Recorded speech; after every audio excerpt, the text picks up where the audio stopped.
It's wonderful to see you all again. I've got an extraordinary tale to tell you today. Is that a knockoff? Thomas Miller sneered, fingering Mary Miller's collar in front of the dinner guests.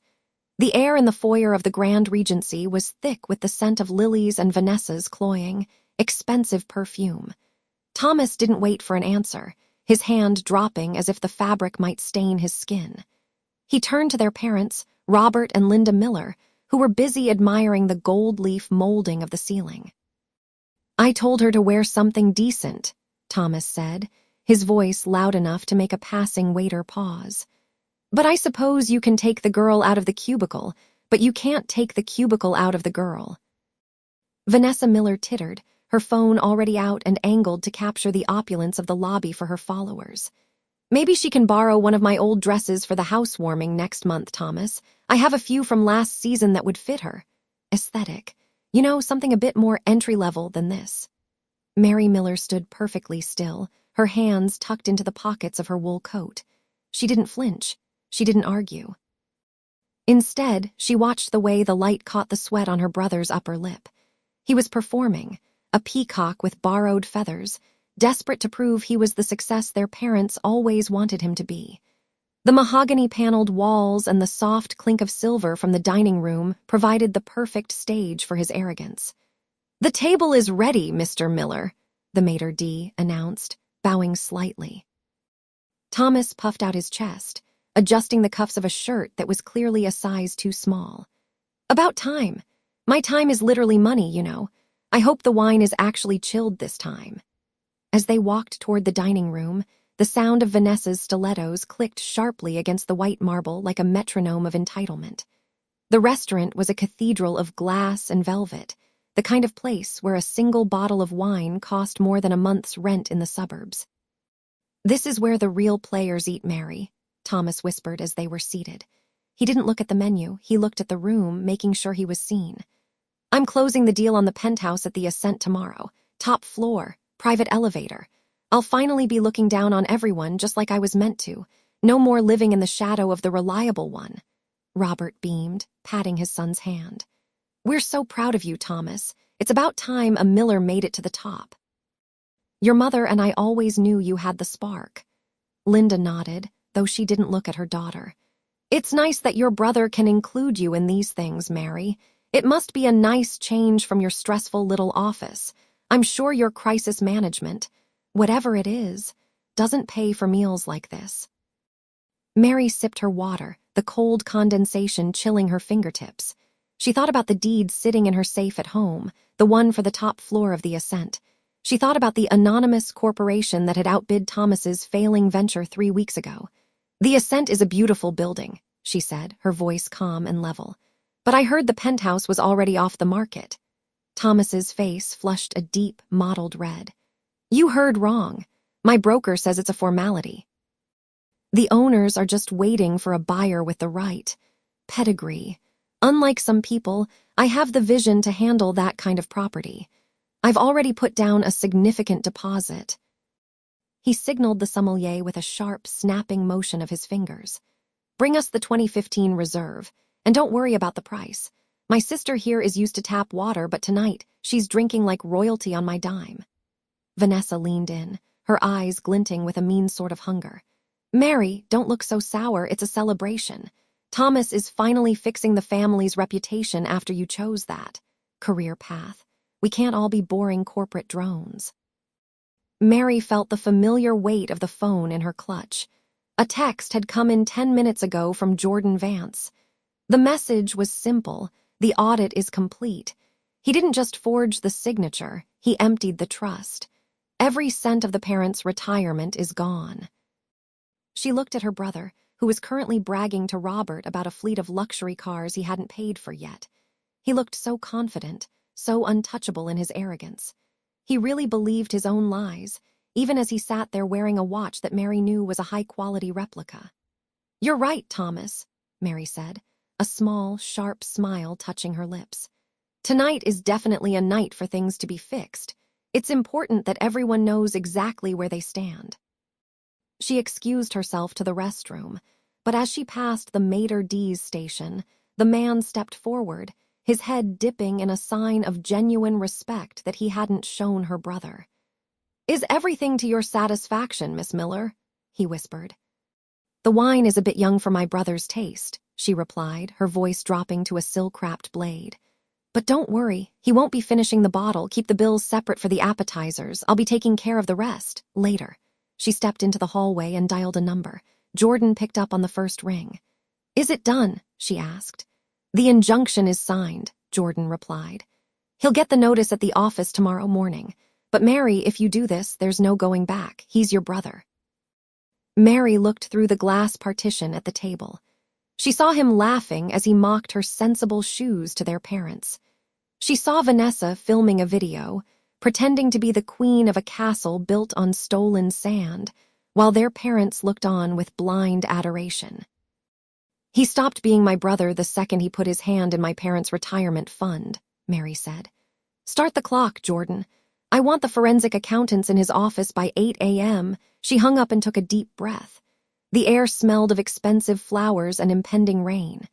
When she walked back to the table, Thomas was holding up a glass of deep red wine, his face twisted in a smug grin. "To the Penthouse," he toasted, his eyes locked on hers with a challenge. "To the only Miller who actually matters." Mary raised her glass of water, the ice clinking softly against the crystal. "To the truth, Thomas. May it find you sooner than you expect." Thomas laughed, a loud, grating sound that drew eyes from the neighboring tables. He had no idea the floor was already gone. He was just waiting for the gravity to kick in. He took a long, arrogant swallow of the wine, unaware that it was the last taste of luxury he would have for a very long time. 2 days, Mary," he whispered as he leaned in close. 2 days and I'll be the king of this city. What will you be?" Mary didn't blink. "I'll be the one holding the keys." The next morning, the air in the Miller dining room felt thick with the scent of expensive dark roast and unearned victory.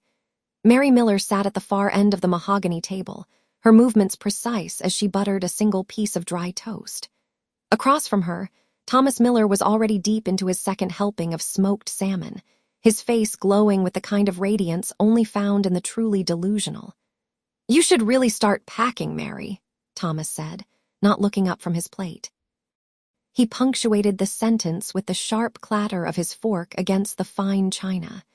"The movers are scheduled for Wednesday morning. I wouldn't want your modest belongings getting mixed up with Vanessa's designer crates." Vanessa Miller didn't look up from her phone.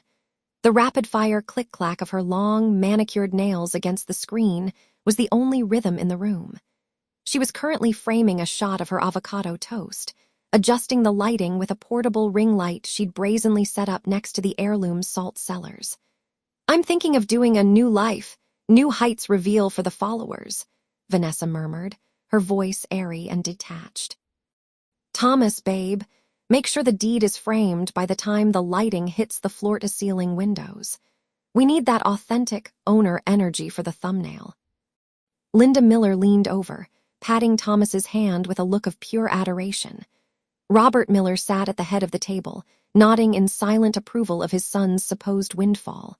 To them, Thomas was the visionary, the one who had finally secured the family's crown jewel, the penthouse atop the Miller Vance Towers. "It's about time this family had a proper seat at the top of the city," Robert said, his voice gravelly with pride. "Thomas, I knew you'd pull those investors together." "It takes a certain kind of man to close a deal that big." "It took a certain kind of something," Mary said quietly. She took a sip of her black coffee, the bitter liquid a sharp contrast to the sugary praise filling the room. Thomas finally looked at her, his eyes narrowing into slits of contempt. "Don't get bitter just because you're stuck in the basement of the corporate world, Mary. While you've been busy managing crises for mid-level managers, I've been building a legacy. You're just jealous that the penthouse is finally mine." Mary felt the weight of the flash drive in her blazer pocket. It felt cold against her hip, a physical anchor to the reality none of them could see yet. She didn't flinch. She didn't even argue. Instead, she watched as Vanessa stood up, holding her phone aloft to capture a panoramic sweep of the room. "Say success for the vlog, Mary," Vanessa chirped, her smile as plastic as the casing on her phone. "Oh, wait, maybe stay out of this shot. The aesthetic is very high-end achievement. Your sweater is a bit too entry-level for the vibe." Thomas barked a laugh, the sound grating and loud in the quiet room. "Leave her alone, Van. She needs to save her money for a security deposit on a studio apartment. I hear the outskirts of the city are lovely this time of year." Mary stood up, her chair scraping softly against the hardwood. "I have a meeting. Enjoy your breakfast." 48 hours, Mary," Thomas called out as she walked toward the foyer. 48 hours until I change the locks. Don't be late leaving." 10 minutes later, Mary was sitting in the back of a sleek, black sedan. Jordan Vance sat beside her, his tailored suit as sharp as the legal mind that had made him the most feared lawyer in the district. He handed her a tablet, the screen glowing with a scanned document. "She did it," Jordan said, his voice a low baritone. "Vanessa forged your signature on the transfer deed. She used a digital overlay from an old employment contract you signed 3 years ago. It's a sloppy job, but to a standard notary, it looks official enough to trigger the title change." Mary scrolled through the document. There it was. Her name, scrawled in a perfect imitation of her own hand, authorizing the transfer of the Penthouse from her private holding company to Thomas Miller. "They actually think I inherited it from the Miller-Vance merger," Mary said, a cold smile touching her lips. "They have no idea I bought the unit under the Aegis Group shell company 4 years ago. They think they're stealing from a ghost." "They're stealing from the majority shareholder of the very firm Thomas is trying to impress," Jordan corrected. He tapped a folder on his lap. "The board meeting is in 2 days. Thomas is planning to present the Penthouse as his personal collateral to secure the CEO position." Mary looked out the window as the city blurred past. She could almost see the Penthouse from here, glinting like a needle in the sky. Thomas was measuring for curtains in a home he didn't own, preparing for a life he hadn't earned. "Let him prepare," Mary whispered. She touched the cold glass of the window. "The higher he climbs, the more air there is for him to lose." Jordan checked his watch. "The filing is ready. We can trigger the fraud alert now, or we can wait." Mary leaned back, the leather of the seat sighing beneath her. "No, we don't trigger it yet. I want him to stand in front of the board. I want him to hold that forged deed in his hand and tell the world it's his." She turned to Jordan, her eyes like flint. "I want him to feel the keys in his pocket right before the handcuffs click into place." 2 days, Jordan nodded. 2 days, Mary repeated. The countdown had begun, and Thomas was still smiling, completely unaware that the floor beneath him was already made of glass. 2 days later, the air in Jordan Vance's office felt charged, heavy with the scent of expensive sandalwood and the low hum of a high-speed scanner. Jordan stood by the floor-to-ceiling window, his silhouette sharp against the city skyline, while Mary sat in a leather armchair that felt like an island of stability in a world of shifting allegiances. "It's a masterpiece of stupidity," Jordan said, turning back to the room.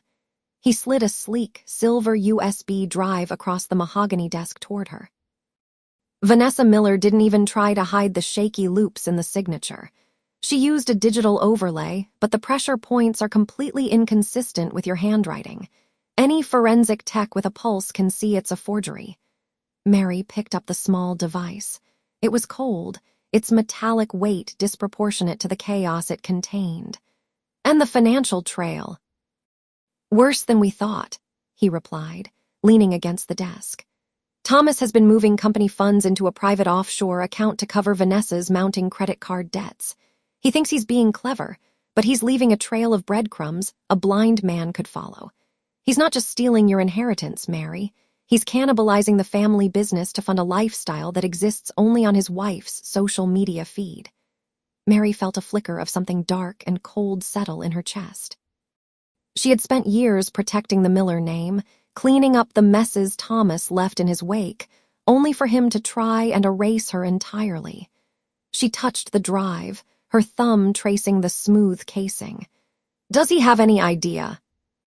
"He's too blinded by his own reflection to see the cliff he's walking toward," Jordan said. "He's already sent out the invitations for the Victory Gala at the Penthouse. He's telling everyone the board meeting tomorrow is just a formality to confirm his new position as majority shareholder. Let him keep talking, Mary said softly. The louder he is now, the more deafening the silence will be when the truth comes out. Later that evening, the Miller family gathered at an upscale bistro that Thomas had chosen specifically for its visibility. The smell of truffle oil and overpriced wine hung thick in the air, cloying and artificial.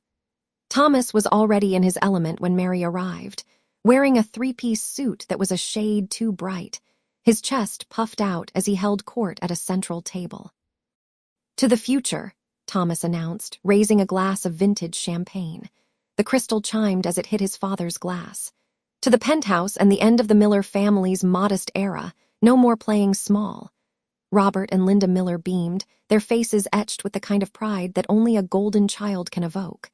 "We're so proud of you, son," Robert said, his voice thick with emotion. "You've finally stepped up. Mary, isn't it wonderful? Thomas is finally getting the recognition he deserves." Mary sipped her water, the cold condensation on the glass chilling her palm. She watched Vanessa Miller, who was busy adjusting the lighting on her phone to capture a photo of her dessert. The diamond on Vanessa's finger, the one Thomas had bought with Mary's money, glinted offensively under the bistro's chandeliers. "It's certainly a big move, Thomas," Mary said, her voice calm and level. "The penthouse is a significant responsibility. Are you absolutely sure you've handled all the legalities? Forgeries and fraud can be such a headache if they aren't caught early." The table went silent for a heartbeat.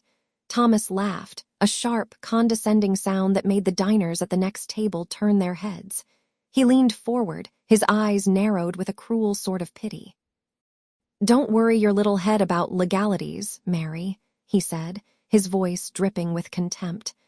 "I know you're used to managing small-scale crises in the back office, but this is the big leagues.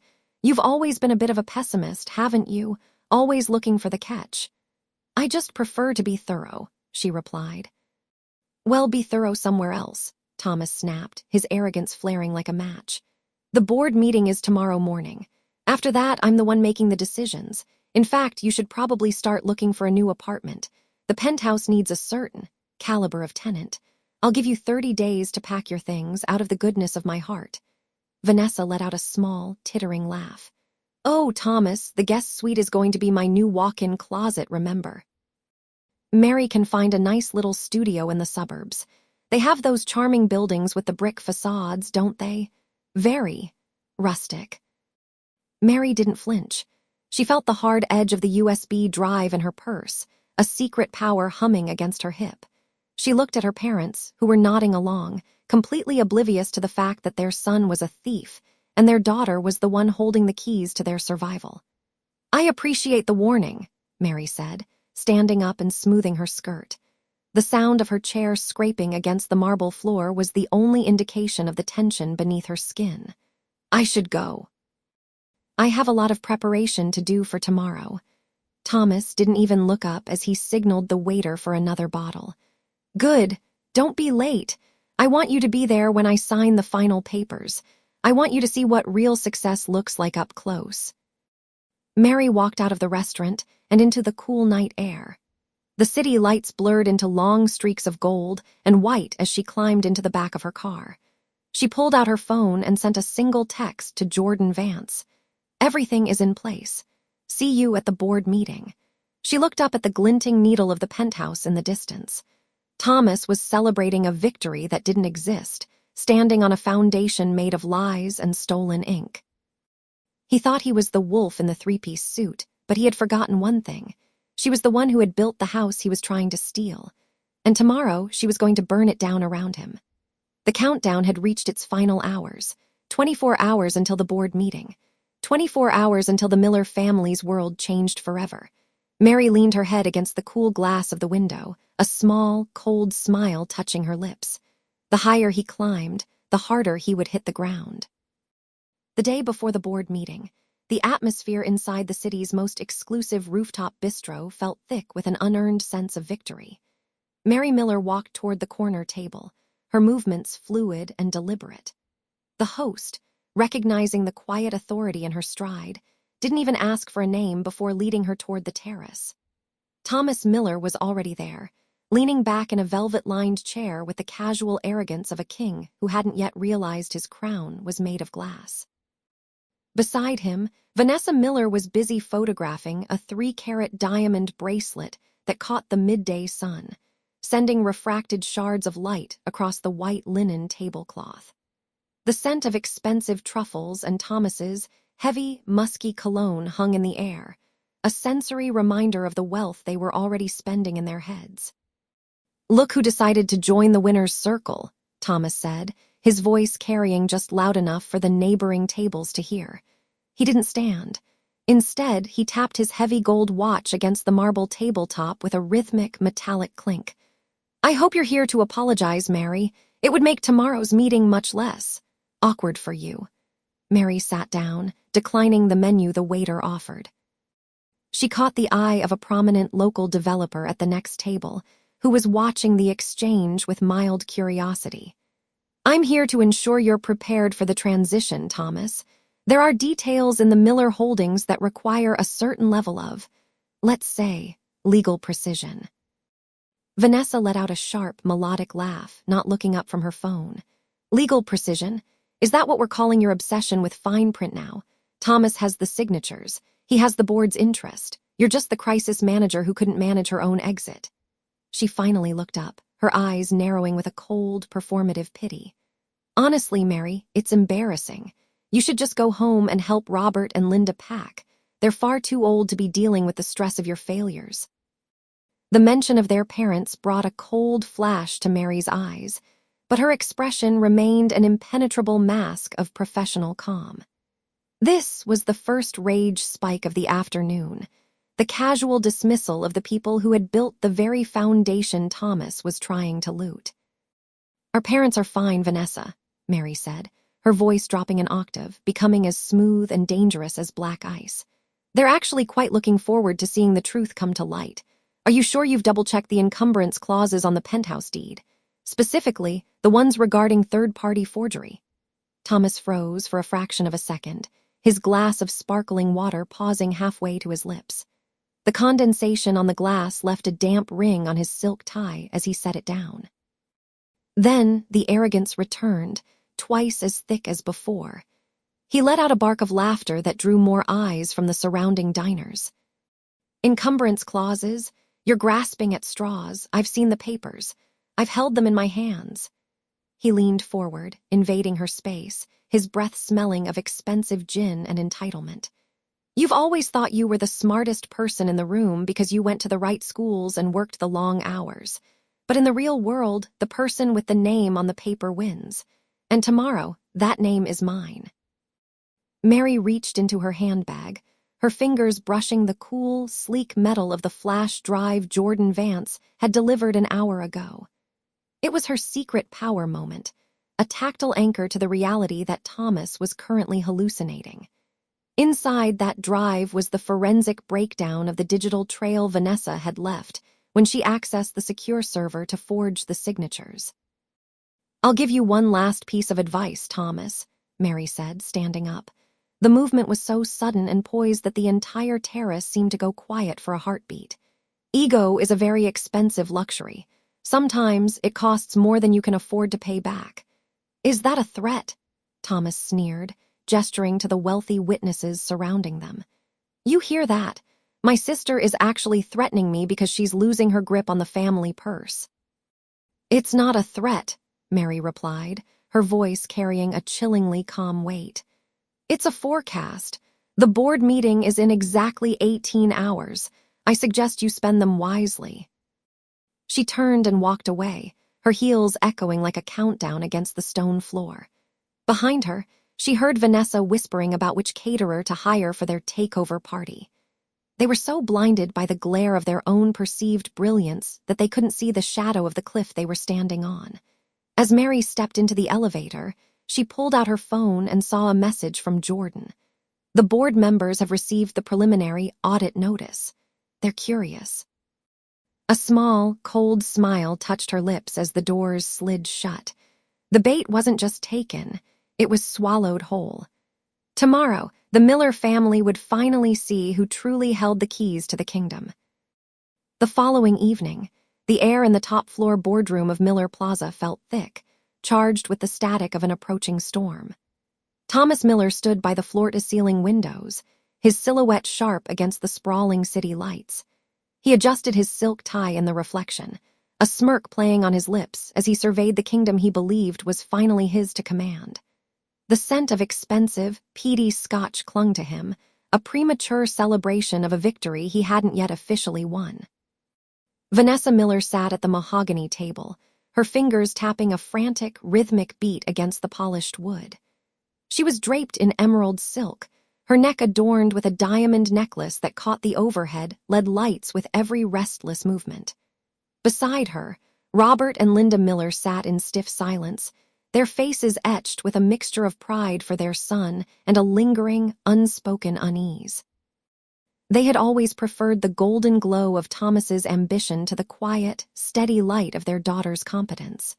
"She's late," Thomas remarked, his voice dripping with casual malice.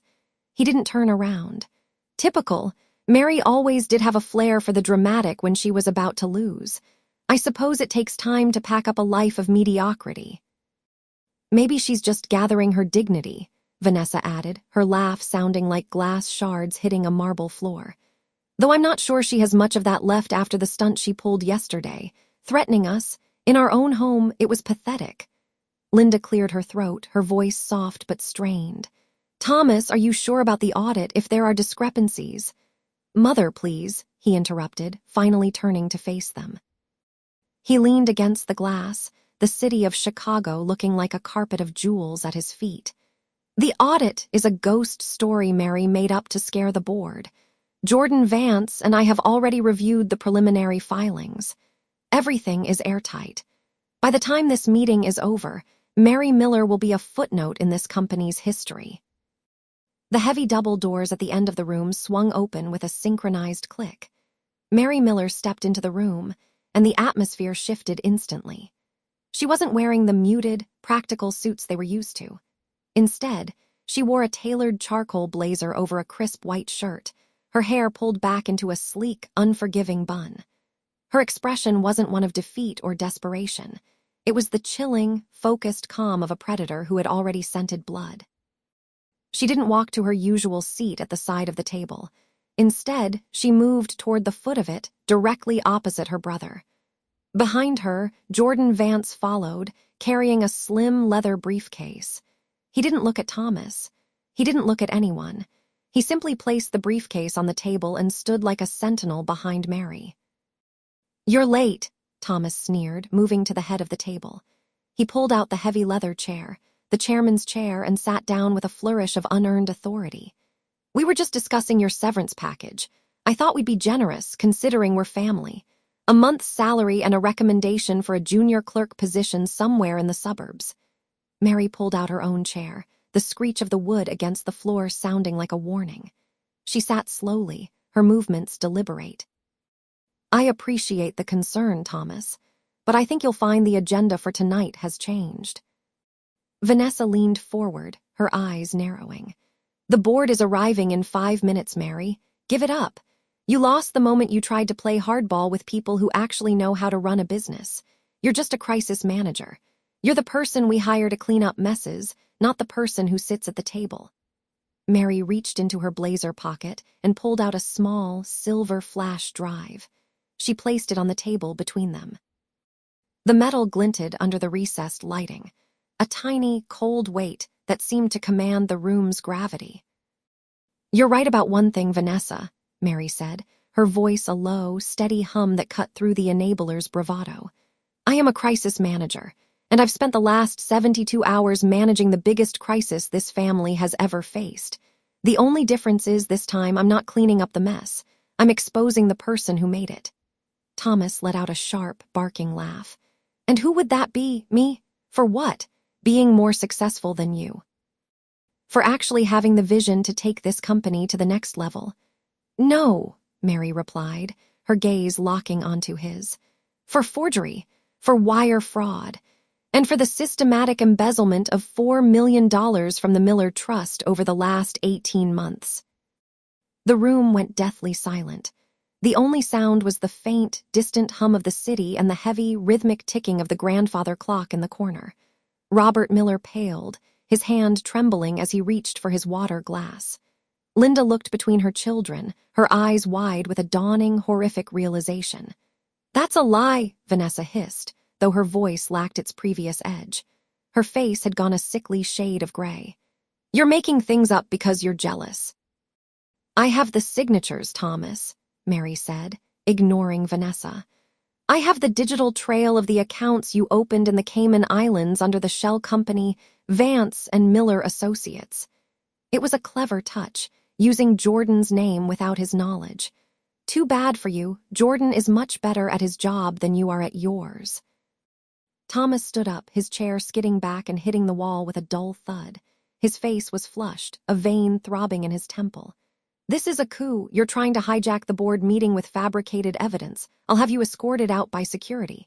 "Sit down, Thomas," Robert Miller said. His voice was cracked, aged 10 years in a single second. He was staring at the flash drive on the table as if it were a live grenade. "Let her speak."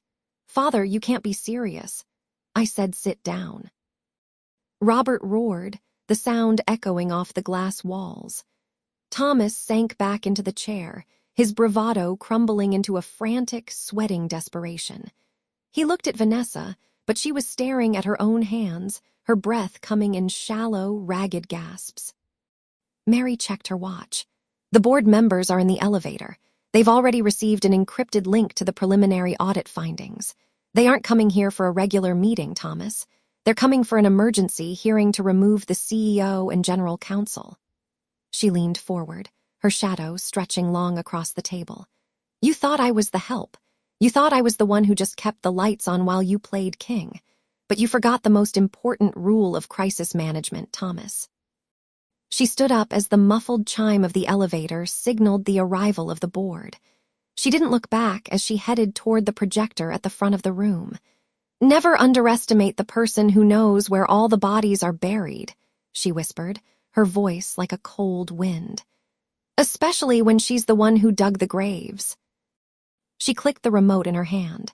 The massive screen at the front of the room flickered to life, displaying a high-resolution scan of a document. At the bottom, in bold, unmistakable ink, was a signature. Vanessa's signature, forged next to a transfer of funds that didn't belong to her. Mary turned to face the door as the board members began to file in, their faces grim and expectant. She didn't look at her brother's collapsing face. She didn't look at her parents' tears. She simply smoothed her blazer and waited for the first question. The countdown had hit 0, and the explosion was finally here. The board members filed into the room, their footsteps muffled by the heavy wool carpet. Mary Miller stood at the front, her silhouette sharp against the glowing evidence on the screen. The air in the room was thick with the scent of expensive leather and the faint, ozone tang of the projector's cooling fan. She watched as Jordan Vance took his seat at the far end of the table, his expression unreadable, though his eyes flickered toward the screen with a predatory glint. Robert Miller was the last to enter, followed closely by Linda. Her father's face was a mask of confusion that quickly hardened into something much colder as he processed the document displayed in high definition. Linda Miller leaned against the doorframe, her hand fluttering to her throat as she saw the bold, forged signature at the bottom of the transfer. "What is the meaning of this?" Thomas Miller demanded, his voice cracking as he tried to maintain his usual bravado. He stepped into the light of the projector, his shadow looming large and distorted over the evidence of his own crime. "Mary, turn that off. It's a glitch, or one of your pathetic attempts at a prank." Vanessa Miller stood behind him, her face pale beneath her heavy makeup. She didn't look at the screen.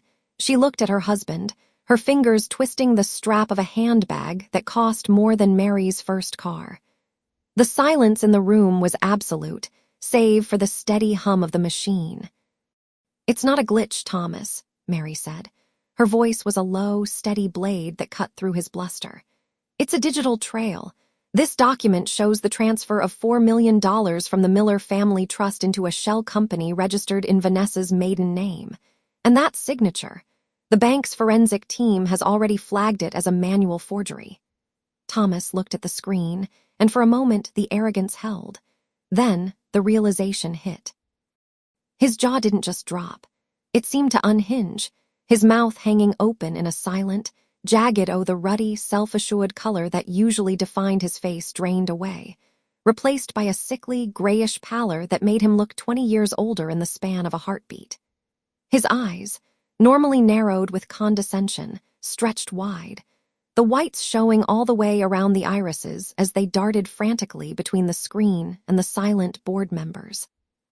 A fine sheen of sweat broke out across his forehead, glistening under the fluorescent lights, and his nostrils flared with every ragged, shallow breath he clawed into his lungs.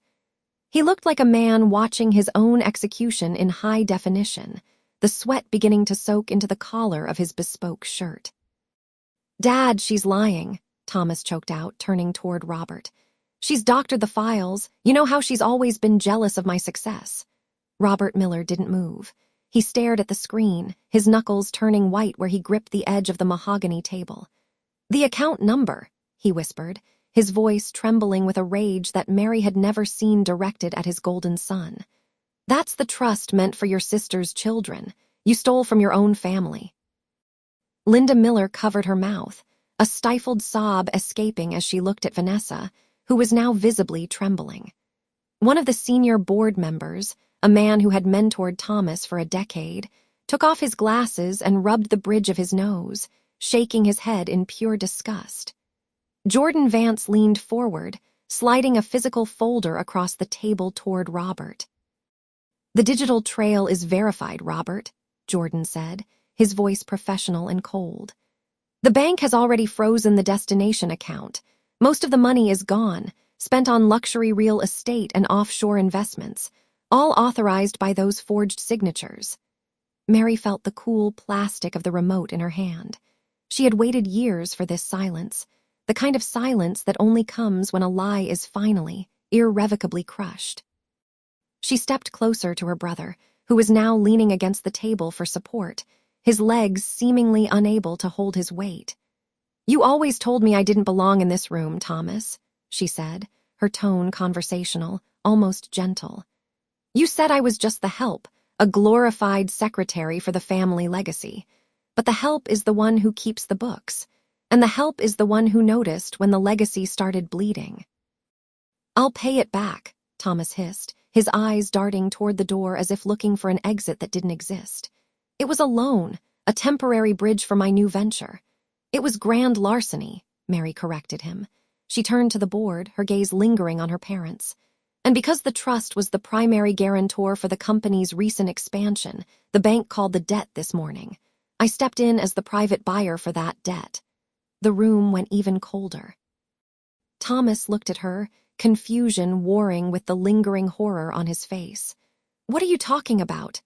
"I own the debt, Thomas, which means as of 9 o'clock this morning I own your shares. I own this building. And I own the house you and Vanessa are living in." Mary didn't wait for his response. She didn't need to hear his excuses or Vanessa's pleas. She smoothed her blazer, the fabric crisp under her fingertips, and looked at the man who had spent a lifetime trying to make her feel small. "You have 24 hours to vacate the premises," she said, her voice echoing in the stillness. "Security will meet you at the elevators." She turned and walked toward the door, her heels clicking a steady, rhythmic beat against the floor. She didn't look back at her parents' tears or her brother's final, pathetic collapse. As she reached the hallway, she pulled her phone from her pocket and dialed a number she had saved months ago. "It's done," she said into the receiver. "Send the investigators in. We're just getting started." The silence in the executive suite was heavy, vibrating with the sudden, violent shift in gravity. Thomas stood frozen behind the mahogany desk, his hand still hovering over the gold-plated pen, set as if he could somehow sign his way out of the reality Mary had just dropped like a guillotine. "You're lying," Thomas rasped. The word was thin, lacking its usual venom. He looked toward Robert and Linda, his eyes darting like a trapped bird's. "Mom, Dad, you hear her. She's had some kind of breakdown." "She's delusional." Linda Miller didn't answer. She was staring at the floor, her fingers twisting the strap of her designer handbag until her knuckles turned white. Robert, usually the first to spring to his son's defense, looked suddenly older, the fluorescent lights catching the deep lines of disappointment etched into his face. Mary didn't flinch. She stood in the center of the room, her silhouette sharp against the glass walls that overlooked the city she now effectively controlled. The scent of Vanessa's cloying, expensive lily perfume seemed to sour in the stagnant air. "The delusional one is the man who thought he could forge a signature on a mezzanine loan and not have the lender come looking for the collateral," Mary said, her voice a calm, rhythmic pulse. She pulled a single, blue-backed document from her portfolio and slid it across the desk. It hit the wood with a soft, final thud. "That's the notice of default, Thomas, and that's your signature on the bottom, or rather your attempt at mine." Thomas's skin took on a gray, waxy sheen, the color of a guttering candle. His jaw didn't just drop. It hung loose, his lower lip trembling with a frantic, rhythmic twitch that he couldn't control. The arrogance that had defined his features for 30 years evaporated in an instant, leaving behind the hollow, panicked expression of a cornered animal realizing the cage was already locked. His eyes, usually bright with entitlement, went dull and glassy, staring at the paper as if it were a venomous snake. Vanessa moved then, her heels clicking sharply as she rushed to the desk. She snatched the paper, her eyes scanning the lines with a desperate, hungry intensity. "This can't be right," she hissed, her voice rising to a shrill peak. "We have the gala next week. The deposit is already paid. Mary, stop this. You're embarrassing us in front of the board." "The board is currently being briefed by Jordan Vance in the conference room downstairs," Mary replied, checking her watch. "And the gala has been canceled. I've already redirected the funds to the employee pension plan you've been skimming from for the last 18 months. The room seemed to shrink. Vanessa dropped the paper as if it had burned her. She looked at Thomas, then at the 2 security guards standing like statues by the door. The realization that her influencer lifestyle was dissolving into a pile of legal filings and debt was visible in the way her shoulders slumped, her carefully curated persona crumbling into a mess of smeared mascara and trembling hands. "Mary, please," Linda finally spoke, her voice a broken whisper. "He's your brother. We can settle this. We don't need investigators. We don't need this." "You settled it 20 years ago, Mom," Mary said, and for the first time a sliver of ice touched her tone. "Every time you covered his tracks, every time you told me to be the bigger person while he took what was mine, you were writing this ending. I'm not the one destroying the family. I'm just the one who stopped paying for the lies." Robert Miller looked up then, his eyes meeting Mary's. There was no anger there, only a devastating, hollow recognition. He turned to his son. "Is it true, Thomas? Did you use her name to secure the penthouse?" Thomas opened his mouth to lie. It was his reflex, his nature, but the words died in his throat. He looked at the guards, then back at Mary's unwavering gaze. The silence was his confession. "I gave you 24 hours, Mary said, her voice returning to that terrifying, professional calm. "But considering the investigators have already found the offshore accounts Vanessa was using for her brand, I think it's best we accelerate the timeline. Security will escort you to the lobby. Anything left in this office after 5 p.m. will be considered abandoned property." She didn't wait for the explosion. She didn't stay to watch Thomas sink into his leather chair, his head in his hands, or to hear Vanessa's renewed, frantic screeching. She turned on her heel, the rhythmic click of her shoes on the marble floor the only sound in the hallway as she walked away from the wreckage of her brother's ego. She reached the elevators just as Jordan Vance stepped out, a thick stack of manila folders under his arm. He looked at her, a grim, professional smile touching his lips. "The board has called for an emergency vote," Jordan said. "They're ready to name you interim CEO, but Mary, there's something else. The investigators just finished the preliminary sweep of the personal accounts." Mary paused, her hand hovering over the elevator button. Jordan opened the top folder, revealing a series of wire transfers that didn't lead to Thomas or Vanessa. The names on the documents were older, more familiar. Thomas wasn't working alone. He couldn't have bypassed the internal audits without help from the top. Mary looked back toward the office she had just left, where her parents were still sitting in the ruins of their favorite child's life. The victory she had tasted moments ago suddenly felt like the first course of a much longer, much darker meal. "Keep digging," Mary said, her voice cold as the steel doors sliding shut in front of her. "I want every name. I don't care whose heart it breaks." 6 months had passed since the mahogany doors of the Miller Vance boardroom had slammed shut on the life Thomas Miller once knew. Now, Mary Miller stood by the same floor-to-ceiling windows, watching a jagged line of sleet paint the city in shades of gray. The office was quiet, lacking the frantic, ego-driven energy that had defined it for decades. The scent of expensive cedarwood and fresh ink hung in the air, a stark contrast to the stale smell of desperation that had lingered during the final days of the audit. She adjusted the cuff of her silk blouse, her fingers brushing the heavy gold watch that had once belonged to her grandfather. It was a weight she had earned, but today it felt heavier than usual. The door opened softly. Jordan Vance walked in, his footsteps muffled by the thick charcoal carpet. He didn't lead with a smile. He simply placed a single, slim file on her desk. "It's over, Mary," he said, his voice low and professional.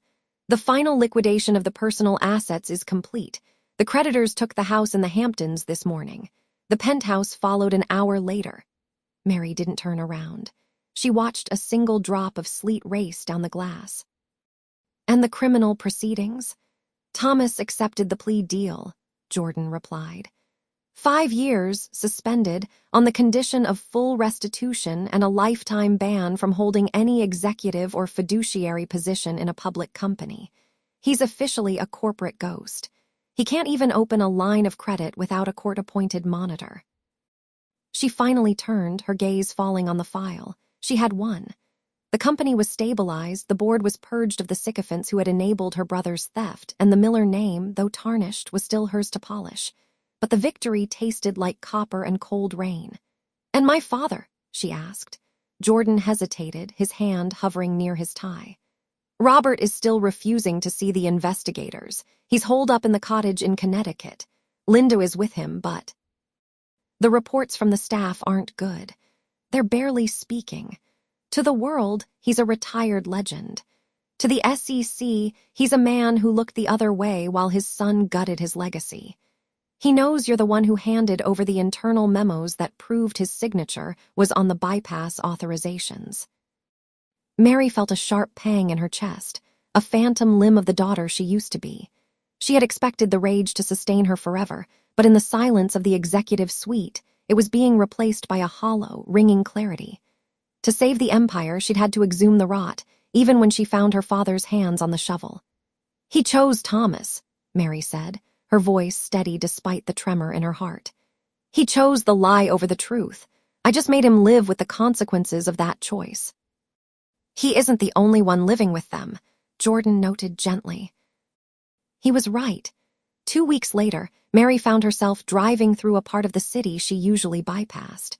She pulled her sedan to the curb in front of a crumbling brick walk-up, where the smell of exhaust and cheap grease saturated the air. She saw him through the window of a dingy corner diner. Thomas Miller was sitting at a laminate table, hunched over a plate of gray-looking eggs. Gone were the tailored Italian suits and the arrogance that had once filled every room he entered. He wore a faded, oversized hoodie and a week's worth of erratic stubble. His hands, once used only for signing away money that wasn't his, were stained with the grit of the warehouse job Jordan's investigators had tracked him to. Vanessa Miller was nowhere to be found. The influencer had vanished the moment the frozen asset notices were served, reportedly fleeing to Europe with a consultant who dealt in offshore crypto.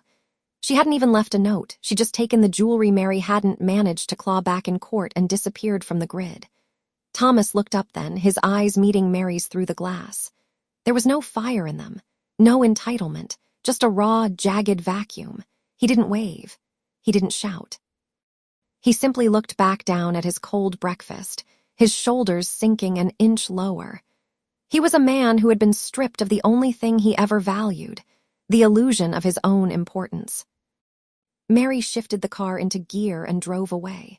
She didn't feel the surge of triumph she had imagined during those long nights of gathering evidence. She felt only the cold reality of the face slap she had delivered.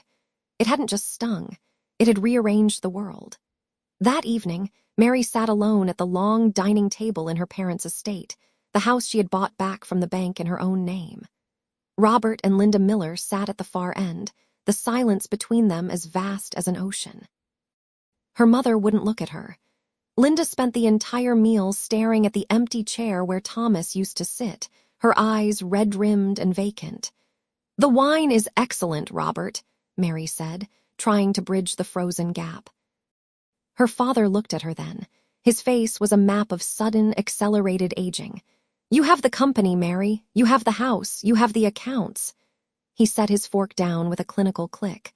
"I hope they keep you warm at night, because you don't have a brother, and as far as your mother is concerned, she doesn't have a daughter." He stood up, his movements stiff, and walked out of the room without looking back. Linda followed him like a shadow, leaving Mary in the center of the gilded cage she had fought so hard to reclaim. Mary looked at the silver platter in the center of the table. She was the CEO. She was the owner. She was the victor. She had achieved the perfect, proportional justice she had craved since the day Thomas had first laughed at her. She picked up her glass, the crystal catching the light of the chandelier, and realized that while she had won the war, she was the only one left standing on the battlefield. The crown was hers, but it was made of ice, and the view from the top was the loneliest sight she had ever seen.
I hope you enjoyed this tale.